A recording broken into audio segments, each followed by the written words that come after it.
Allie Hartley, Dave Campbell's Texas Football, standing alongside Carter Yates here at the Arlington State Qualifying Tournament, my alma mater. The Colt Classic. The Colt Classic. And a couple of different fields out here. We had one on the far side of the indoor. We had a couple of teams in the indoor, and then we had a couple behind us, you can see here. Now, we're not finished with the SQT yet. They're about to play the semifinal games behind us. DeSoto and Richardson Pierce about to kick off here in just a couple of seconds. But I wanted to get your opinion, because we got to watch a couple of teams this morning in full. Which of those teams really stood out to you, and maybe some of the players that you had your eye on?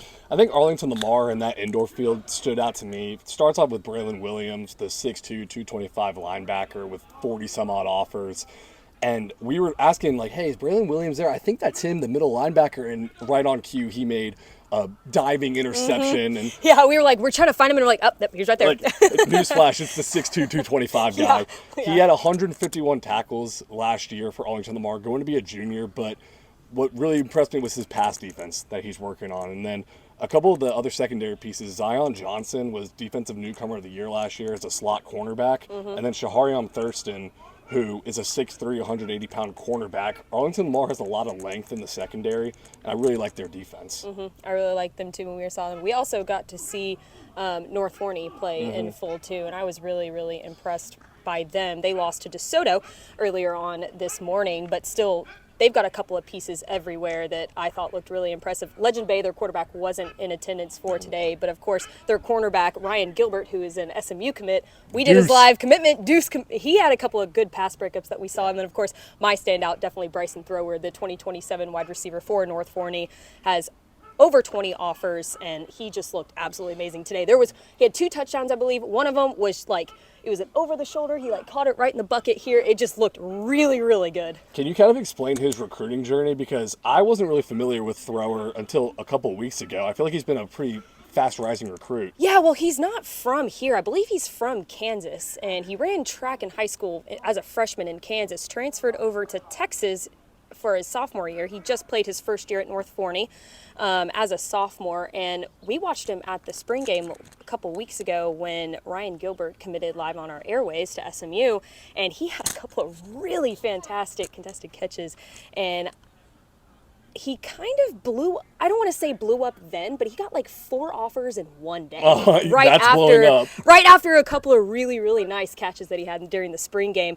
I can't remember what he said right off the bat, but now he's over 20 offers as a sophomore. His recruiting process is just blowing up right now. Looked really smooth, too. I believe he's 6'4", right? 6'3", I believe.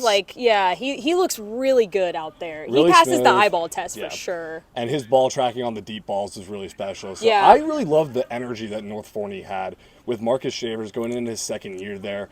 A lot of times I want to see when I'm out here if the guys have good attitudes together on the side of the field, if they're pumping each other up. And I really see that with North Forney. They're, 1, taking it seriously, but 2, having a lot of fun out there. So I think that speaks to good signs to come for Shavers' second year. I think so, too. Now, give me a player that we've seen out here today you think might be flying under the radar. I know exactly who you're going to say because I saw him, and I was like, who's that? So it's Plano West 2026. I'm going to call him quarterback. He is an athlete, Jordan Grant, because he was playing both quarterback and wide receiver. 6'3", 195 pounds.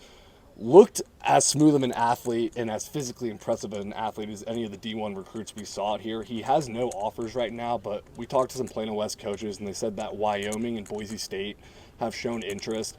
Look, it's no secret Plano West has had a tough couple of years. They were 1-9 2 years ago, 0-10 last year. They don't have a lot of size and depth in the trenches, so sometimes it's hard for the skill guys to really show all that they can do on Friday night. Now, they're expecting a better year this year, but I like personally how Jordan Grant has really taken charge of that team and been a leader and not tried to run and go to greener pastures. I think that shows a lot of character that he has. I think he's a big-time sleeper that a team is going to get a really good player and a really good person in. I think so, too. And, of course, DeSoto is doing DeSoto things.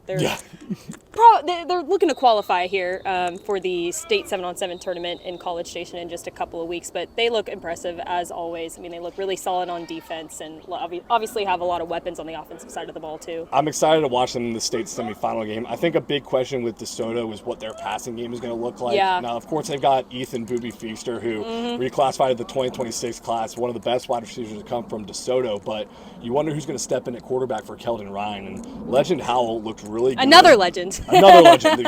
Essentially the theme I hear a lot of legends. He looked really good against North Forney that I saw. I'm excited to see what he looks like out here in this state semifinal game. But also, I don't believe Myson Johnson Cook is out here. Yeah, I don't. Let me double check that. I don't know. Can't tell for certain.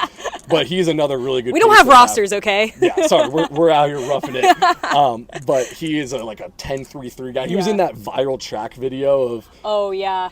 Basically, like the 8th place guy in the Texas 100-meter dash ran like a 10-6. Yeah, something crazy like that. And he's also 6'2", 225. So he is like the Derrick Henry of high school football. Yeah, he's an absolute beast. But keep it locked on TexasFootball.com/recruiting. Do you have anything else?